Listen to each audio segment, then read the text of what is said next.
you could say, well, early on, you're not expected to win playoff games. You're a little bit of a later round pick, and you get the job, and you're taking the world by storm. But there were deficiencies on some of those Cowboys teams. But this is what I'm saying now. They are loaded.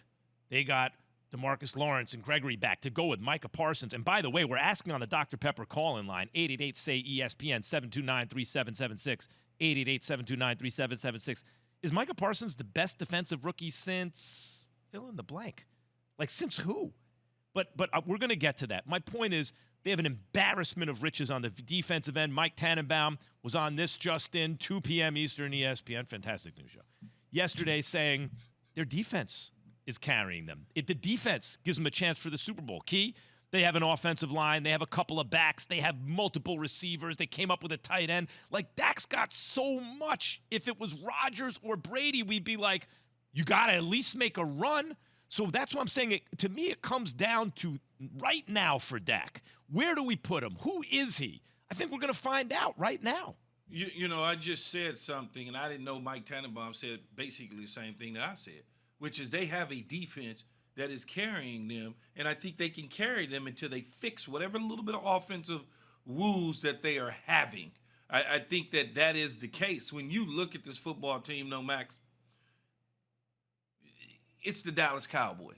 And your question to me was, hey, if this was somebody else, we would be saying something different. Not if they were on the Dallas Cowboys. If Aaron Rodgers was playing on the Dallas Cowboys, we would have an issue. And I mean we as collective people that cover these sports, is that the negative would be there because of Jerry Jones, because they hadn't won, because of the star, because of the arrogance of the fan base. You would have the Stephen A. Smiths of the world mocking them even though they win games, even if Tom Brady was the quarterback, because it's the star. It hurts you to even mention the Cowboys right now and talk positive about them. You strain your voice when you have to. That's amazing what you're saying. That's just the nature of it. When you think about it, Key, Jerry Jones, who's not getting any younger, who's a very competitive guy, loves football and knows football, who took the league by storm when he first bought the team because he manipulated free agency rules, right, and stuff like that. But then the league caught up. It's been 25 years, and what he has created right now is that star symbolizes something's going to go wrong, right? That's basically what we're saying. Like, the star means it's a media circus, and it is difficult to get ultimate success there. Isn't that the implication of what you're saying, Key? Well, that's the implication of what you take it as. I don't take it that way. I take it as a couple bad coaching hires along the way, because they've always been a good drafting team. Yeah. Wade Phillips I think Wade Phillips was 14-2 at once upon a time, and then they got popped. I also believe that they made a deep run. If it wasn't for Aaron Rodgers, they probably would have gone to the Super Bowl. So it's been things in the way. Jason Garrett was in the way for a very long time. Yeah. I think right now they're in a prime position to make some noise in the NFC come playoff time. They're going to win the division, so they get a playoff game, right? And then at that point, you start looking at matchups.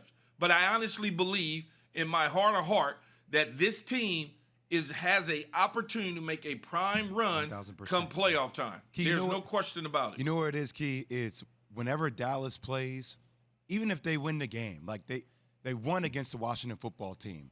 But in the media, since we're doing this every single day, blew it. Right? Like, whoa, Dak didn't look good. Like, you can't even get credit, Key, for a damn win. And you and I both know sometimes things don't click at the highest level, but you still find ways to win those games, and that's what matters, right? But we make it such a bigger deal because we talk about the Cowboys ad nauseum. Yeah. Well, that's what I just said. That's what I just said. It hurts Max's voice to mention Cowboys. It strains his voice. It gives him a headache and anxiety to talk positive about them. By the way, the Dez Bryant catch in Green Bay. So it's always something. Yeah. And it does give me anxiety. That's why I try to avoid talking good about them as much as possible. Who needs the anxiety? I think, though, this year, for whatever weird reason, it feels like they're going to go further than they've been in a very, very long time. They're a more complete team now. Well, they have to go further than they've been in a very long time. Like, Jay, with this talent, they have to. This is my point. Everything that he just said, everything that you just said, you're right. They're more loaded now than ever. Dak is more experienced Even when they win, we start to nitpick, all those kind of things. And we were saying Jason Garrett. We're all saying that, right? Now, if it's not Mike McCarthy now. Not the Giants. At a certain point, you got to look at the quarterback. At a certain point, you got. Now, I'm not saying, oh, it's been bad. It's been good. It's been good, and it looks like it's trending towards great. But at a certain point, if you got everything, people, and you don't do anything this year in the playoffs, people are going to start taking a look. Why is that? They are going to start taking a look, but we're not there yet. That's right. We're not there yet. Let's slow it down, because I can point to a lot of quarterbacks in their 5th and 6th years that didn't get nowhere near percentage-wise winning or creating some of the amazing plays that Dak Prescott has made in his young career. So I want to slow down the hatred on Dak Prescott, not from you, but from people that, Dak Prescott, like, just slow it down a little bit, because we don't have the same lust or anger or a vitriol against some of these other quarterbacks that we push up so high, and then all of a sudden we keep them there when they're not even doing remotely close to what he's doing. You know where it is, Max? Yeah. I think I know where it is. Last year, before he got hurt, he was having an MVP caliber season. This year, the way he kicked off the season against the Bucs, you felt like it was going to be that same trajectory. Like, wow, coming off that injury, he's still playing at this level. Now it's kind of evened itself out. It hasn't been great, and that's where people start to find an issue with it, because it's not at the same level that we thought it was going to be at, but it doesn't mean that they can't win a Super Bowl. They can't contend to be there. It's sort of no win. If he wins on a bad, if he balls out on a bad team, well, he hasn't won because the rest of the team's not good. If the rest of the team plays better and he lets the defense do their thing, and then the game plan changes a little, then the team is winning, but he's not good enough. That's what Patrick Mahomes is doing. It's crazy because he's playing well, except the last 2 games. Yeah. Well, I'm not saying he's not playing well, Key. I'm just saying compared to I'm just talking about level. people in general. There's a way to put it all to bed, though. Looking at the numbers is ridiculous.